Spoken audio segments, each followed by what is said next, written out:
Come with me to a magical place where being labeled the pork queen is a compliment, where being nice is just a way of life, and where all leaders of the free world must pass through. Welcome to Iowa. Whether you're a current Iowan, an Iowa expat, or an Iowan at heart, this show is for you. This is the Iowa Podcast. Real Iowans, real talk, no drama. I'm Justin Brady, and when it comes time for spring, who's thinking of tulips? Probably a lot of you, actually. Flowers are blooming, birds are chirping. Generally, we're thinking about tulips, flowers. And of course, what better way to do that than to celebrate Orange City Tulip Festival with Jenny Droog. Jenny, thank you so much for joining the show. I appreciate it. Thanks so much for having us. I'm excited to chat. And I should say you're the executive committee promo chair. So you're all about, what do you do as a promo chair? You do things like this, right? Absolutely. So I should also note hello to everyone listening on Twitter, or X, formerly known as Twitter. I think we should start broadly for those that don't know. How many tulips? That's what we all really want to know, is how many tulips. And maybe we'll get into this later, but I know you've been doing the Orange City Tulip Festival for quite some time. So let's start there. How many? Yes. So I am 26 years old, and this will be my 26th Tulip Festival. Wow. I've been a part of it since I was a baby, but I've officially been in a volunteer role for about 7 to 10 years, 7 pretty officially. Sure. Okay. Got it. So yeah, you've been doing it a while honestly, before you can even remember, truthfully. Yes. Yes. The photos are there, but the memories start at about 5 years old. Right. Right. So let's go. Let's start here. How many tulips? And just give us that general breakdown for people who haven't been to the Tulip Festival. What are they looking at? Yeah, that's a great question. So we plant around 50,000 tulips in Orange City every October, and we plant a mid to late variety, which means we hope that they will be blooming and beautiful in our third week in May, which is when our Tulip Festival is. But really, the festival is so much more than just tulips. That's how it started in 1936, was a way to celebrate the tulip, as Orange City, all of its settlers at that time had come over from the Netherlands, and they wanted a way to remember their history and to celebrate that.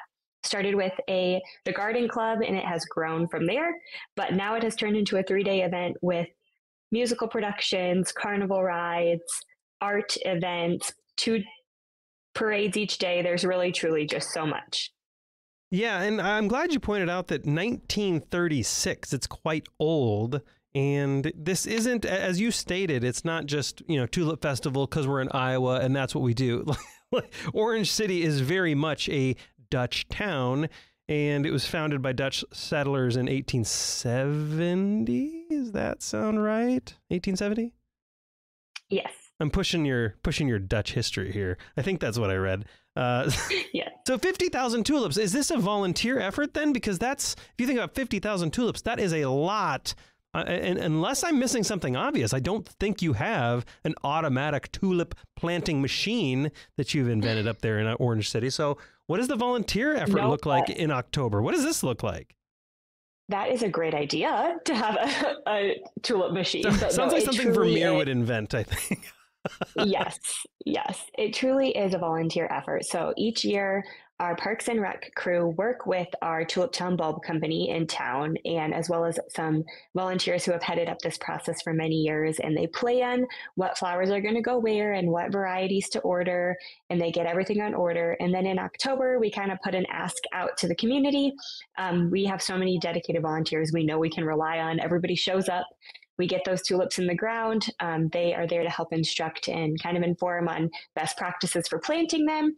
And then we wait and see as the cold winter comes, as the tulips stay in the ground and go through their various growth stages, and we hope for beautiful blooms in the spring.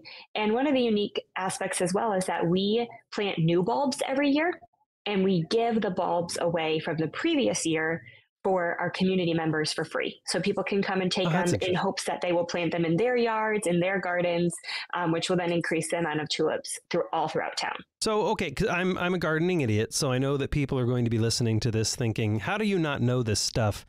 But are tulips perennial or annuals? Like, do they come up every year or just once? Because you're saying you give the bulbs away, so that kind of tells me that they come up every year. Is this a thing? Am I getting this right? Yes, they will kind of have a lifespan where it's not recommended to plant them year after year after year after year in hopes that the same, will last forever. That's why we replace them for best opportunities of having beautiful fresh tulips. But you can replant the bulb. And so there are areas around town where some of our organizations will go on kind of a 2-year cycle where they'll use the same bulbs for 2 years in a row. We have plenty of community members who will leave the bulbs in the ground and wait for them to come out. But a tulip has about a 5-year lifespan, is what they Oh, tell us. really? They have a 5-year life? I didn't know that. That's kind of crazy. Mm-hmm. So, okay, what does this process look like? Is it straight up just manual labor, like people getting on their hands and knees, and they have this tiny little mini shovel, they dig in the dirt, and they plant the tulips? Like, is this literally what, I mean, I'm assuming this is what it looks like. Absolutely. Yep. A whole bunch of volunteers out there on their hands and knees, getting dirty, getting all the bulbs in the ground in the right way and kind of a spiral fashion and all the right rows and making sure you have the right colors in the right areas. And yeah, it takes a lot of hands, but it goes quickly every year because we always have a big group come out to help. Okay, so that's interesting. Is there a diagram? Like, how do you, yeah, I mean, if I go up there to Orange City and I want to plant tulips and I want to be a volunteer and I have a love for my community, I don't have like a degree in algebra or geometry or physics or topography or any of that stuff. So is there like a guide that you guys put down markers, like only plant the blue ones here and they're all color coded? Like, how does this work logistically? That sounds like a nightmare. Yeah, no, it is. We have some great volunteers who help, and they are able to inform us and help us decide on that plan. They've done it year after year. They have such great knowledge on this. They've studied how this goes. And so, yeah, it's kind of a good, there's organization to it. Our Parks and Rec department preps the beds. All the bulbs get put by the bed that they're going in, and then they talk you through how it's going to get planted, and you go to work. It's all instructional, like, 1 inch down and all these things. That's absolutely, I never thought of it until you were saying spirals and color. And I'm like, oh, wait a minute. It's not just a bunch of people digging holes and planting tulips. There's an actual science and like you're going for certain patterns and stuff.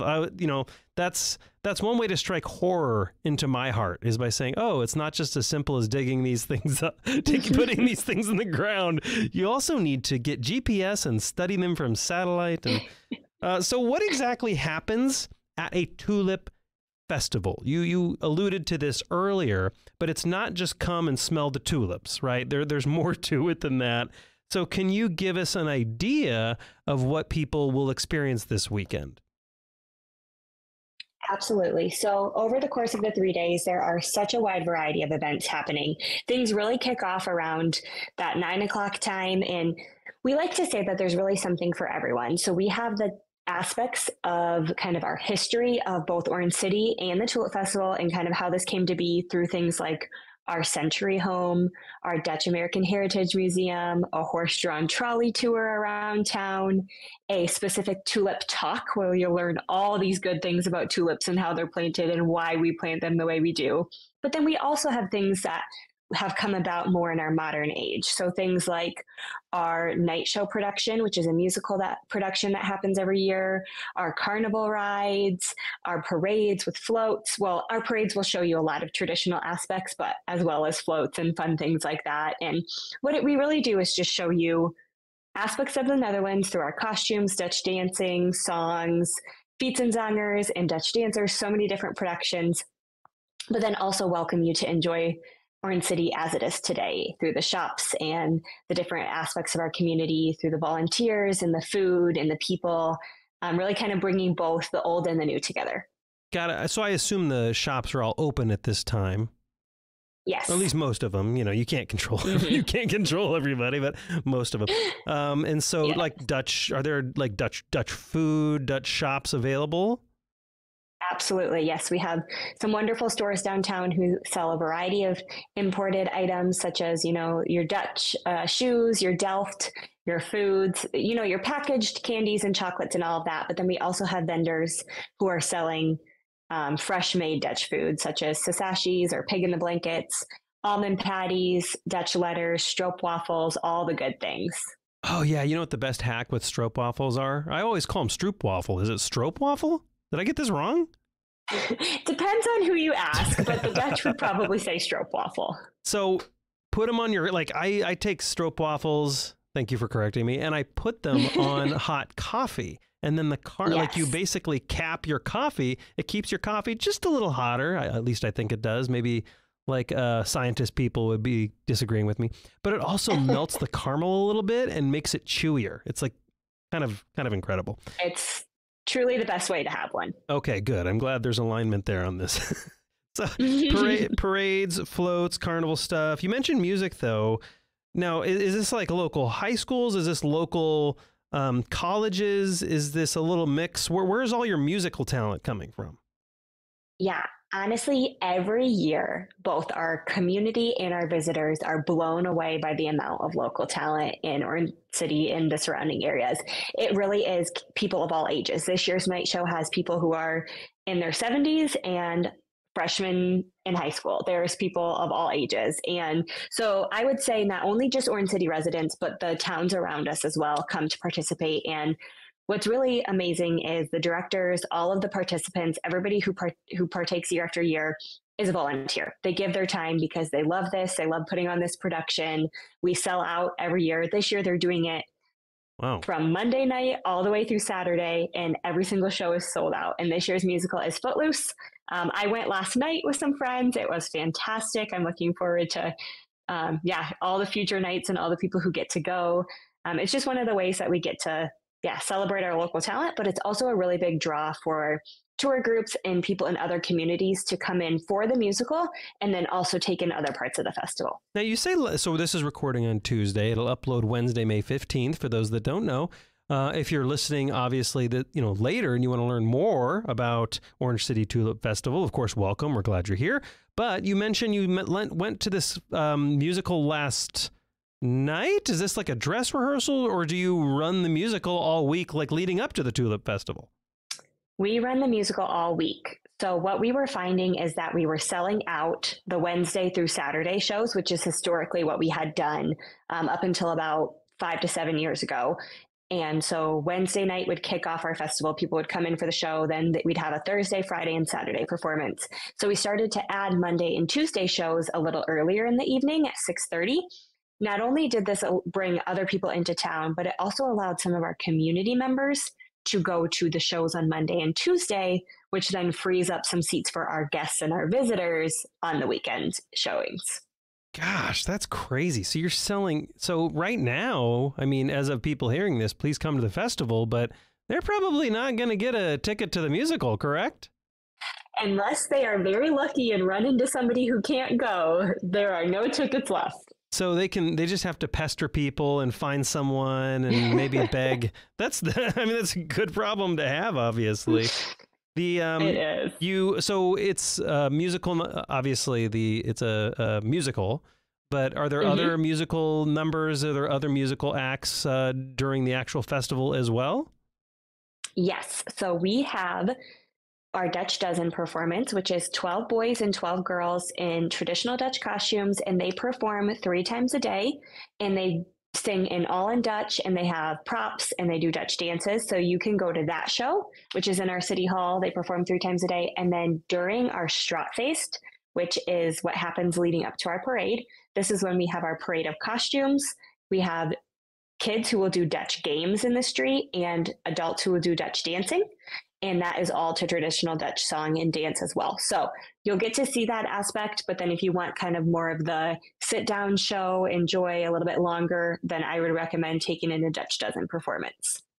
Yeah, got it. So tell me a little bit about, you alluded to this earlier, but I think you did at least. But you're in these musical numbers. It sounds like there's a lot of tradition involved, obviously, and I know that because I'm an Iowan, so I kind of know these things too. But there are costumes, correct? This is a thing, right? There are like costumes, Yes. and can you talk about that process? And is it one person who makes who makes all these? Do people bring their own? Are there awards for like authenticity? Tell us about that. These are great questions. So, we are so fortunate to have a group of ladies who were so passionate about this historically, who really said, our festival is great, but we want to bring that authentic aspect of costumes and what was traditionally worn throughout the 18th and 19th century in the Netherlands, and we want to bring that here. So, we have a wonderful group of ladies who have dedicated their time, energy, and talents to this, and they have traveled to the Netherlands. They import fabrics, they buy beads and jewels and things when they're there so that our costumes can be as authentic as possible. And they also mentor some new seamstresses who have kind of taken on the reins and really helped to keep this going, because sewing is kind of a dying art and it's hard to find people who Really? are skilled at it and passionate. And so it's been really neat to see this next group kind of rise up to the occasion and want to keep this tradition going and train under these ladies who have done the research and the history. And one of the things Orange City prides itself on is the authenticity of our costumes. So while there's many people who will wear costumes that they've had passed down to them or that they've had other people make, but we also have a group that make many, many costumes for all the local residents throughout the year and leading up to the festival. And they're really focused on preserving that authenticity. You won't find any Velcro or zippers in any of the Oh. costumes here. They're all done with, the hooks in the eyes and all of the traditional elements there. Well, okay. So when you say authenticity, you don't mean, I mean, you kind of mean, but you don't mean just going by older photographs and making sure everything matches and it's the right patterns. You're going into detail with how these things are sewn, how they're manufactured, and not using like technology they wouldn't have had in the 18th and 19th century, like zippers and stuff like that. You're getting that detailed.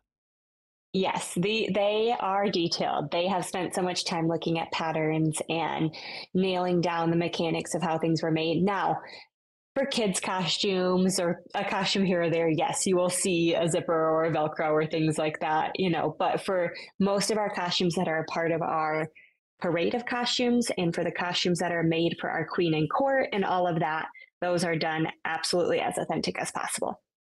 So you mentioned Queen and Court.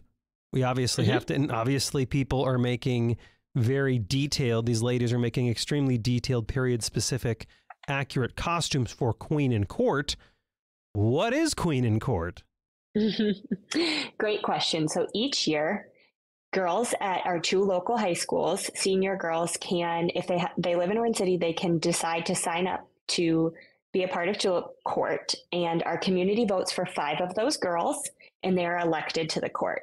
And then in November, we have a pageant where they are given a question and they do a small kind of performance in answering that question. They have some impromptu questions and some time with some judges.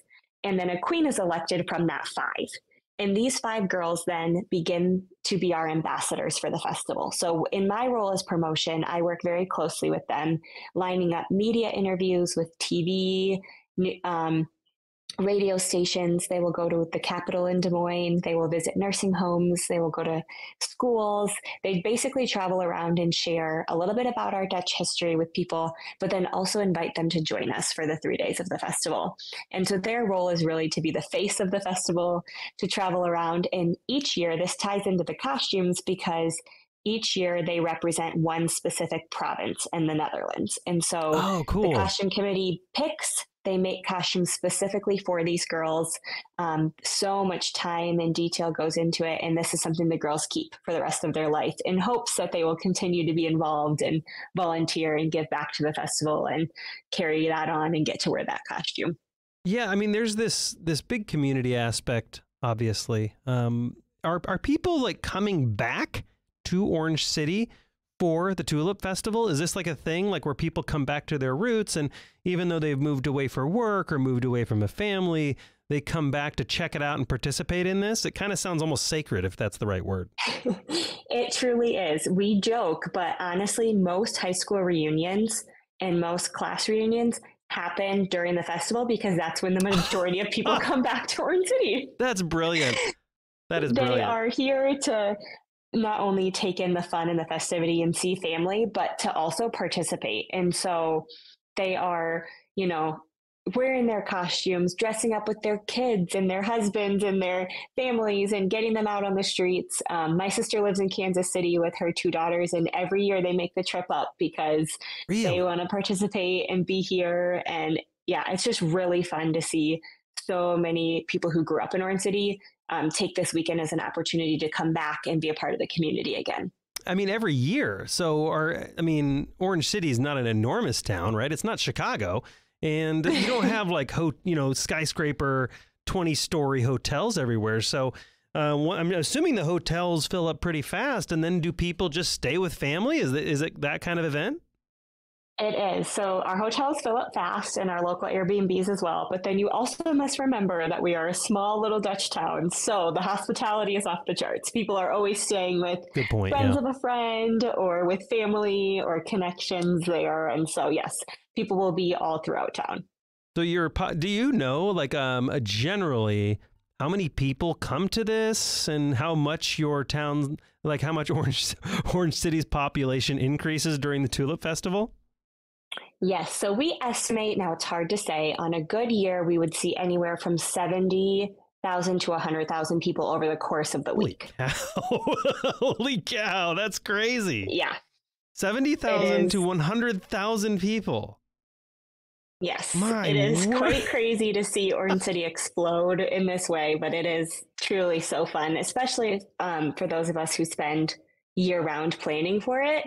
There is nothing like having a beautiful spring day and the streets just be packed with visitors, excited to take it in and to just enjoy town.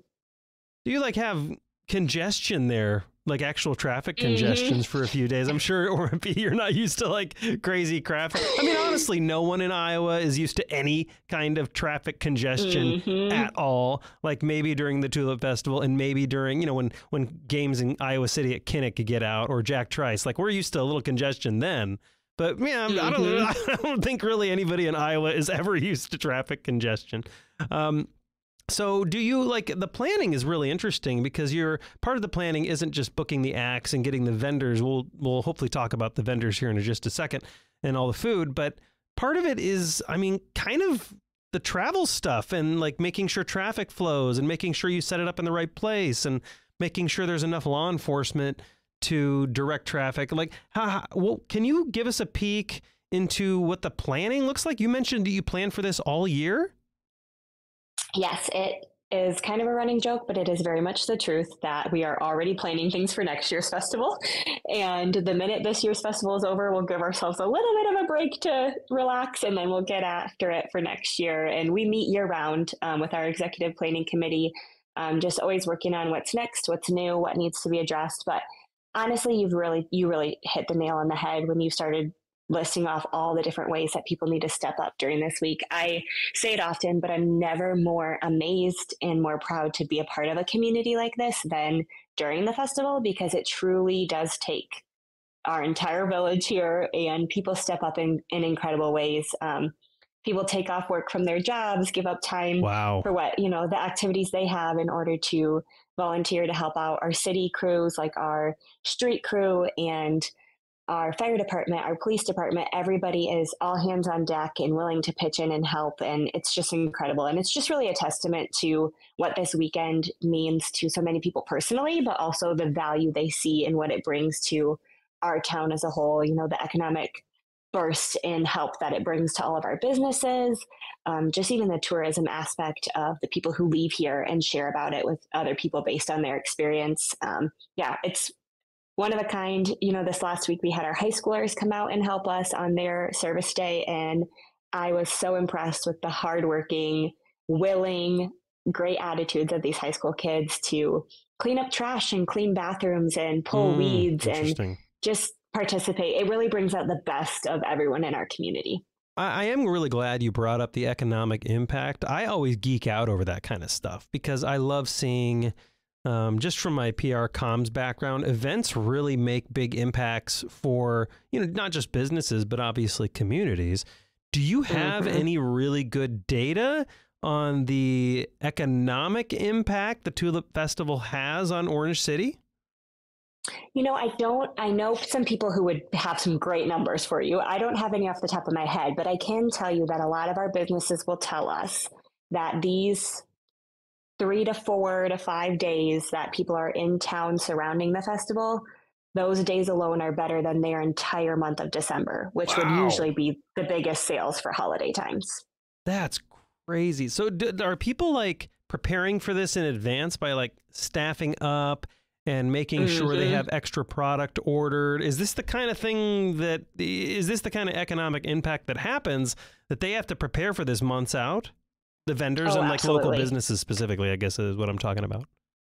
Absolutely. Yeah. It's basically like ordering inventory for Christmas, right? Sure. If you were going to sell Christmas decor, like you are just always preparing, and the amount of tulip themed and Dutch themed items that roll into town the weeks leading up to May is kind of funny. And then by the end of it, it'll all be snatched up by visitors and community alike.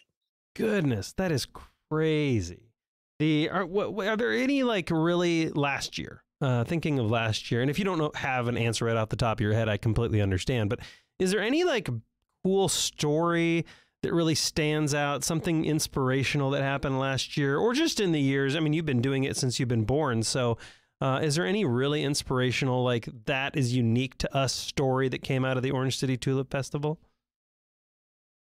That's a really good question. It is a tough one, isn't it? Every year we come around, so we usually have a volunteer picnic following, in June sometime, and we thank our volunteers and we share what went well and stories we heard. And I guess I don't necessarily have a specific story, but something that we've really heard time and time again is, so we did not have a festival in 2020 as many things shut down.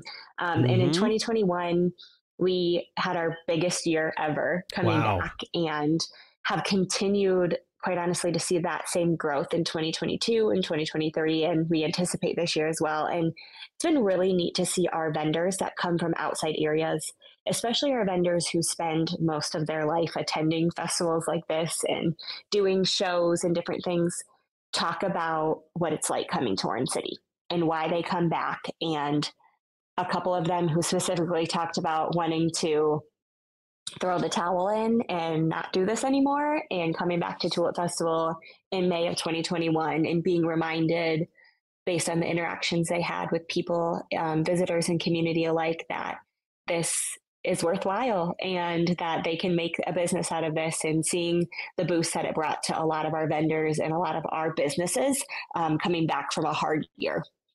Is there a kind of a theme with vendors? Is it talk a little bit about what visitors coming to the Tulip Festival will see? Is it just Dutch food, or are there crafts? Are there clothes? Like what are people going to see when they come there? A little bit of everything. So we have a craft show and an art burst, which are two different. The craft show is all handmade crafters, different vendors. So wide range of handmade items from wood and metal to crocheted and knit and shirts and all of that. And then our art burst would be more pottery and art and metal works. But then for food, we have all of your traditional carnival food like funnel cakes, corn dogs, all of that. And then on the other hand, in our Strat Market, we have all of the Dutch stuff. So all the pastries and the sweet treats, the sasashis, the pea soup, the tavern, all of those good things too. So there's a little mix of everything. We say, come try all the Dutch food. And then also while you're here, you can enjoy your fun fair food too. Okay, so I got to ask, obviously it's really cool. Anybody in, the state of Iowa that wants to go check out the Tulip Festival absolutely should. But I got to ask, Jenny, there is another Tulip Festival in Iowa, and this is the elephant in the room. There are two of them, right? I think there are only two Tulip Festivals in Iowa, right? Different dates, obviously, so you don't compete as far as dates. Is that like, do people make it a point to hit both of them, or are you in competition, or is it a little bit of both? And then also, when is the cage match? Great question. So Pella, we call actually our sister city because Orange City was settled by people who came from Pella in search of more farmland. And so we are actually really good partners with them. We go down to their festival, our Queen and Court go down and spend a day with them. And then they will join us on Thursday for a day of our festival as well. I would say this, while we are semi-competitors, we each do kind of unique things and do things a little bit differently. And so I always encourage people to get to both in their lifetime or even in the same year, because there's so many wonderful things and unique aspects to what they do. And there's things that we do that they don't do as well. I would say they definitely reach a little bit of a different demographic just based on location, being closer to Des Moines, further south. And then we reach more into the Minnesota, South Dakota, Nebraska kind of range a little bit more.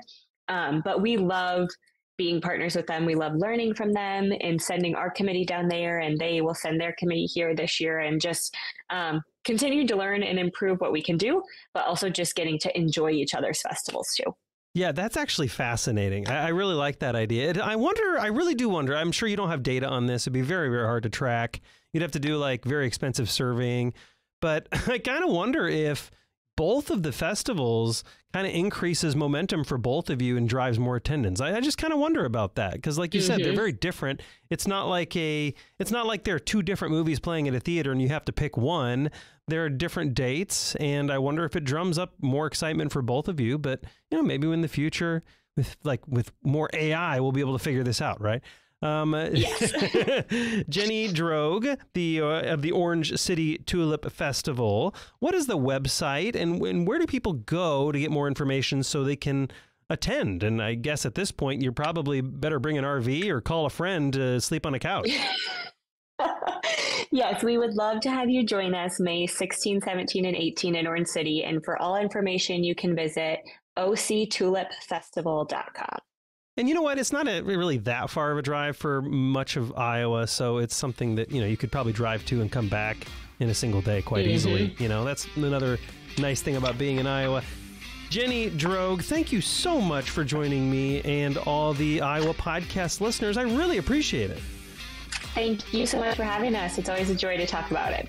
And to my fellow Iowans, Iowa expats, and Iowans at heart, thanks for listening and subscribing to the Iowa Podcast.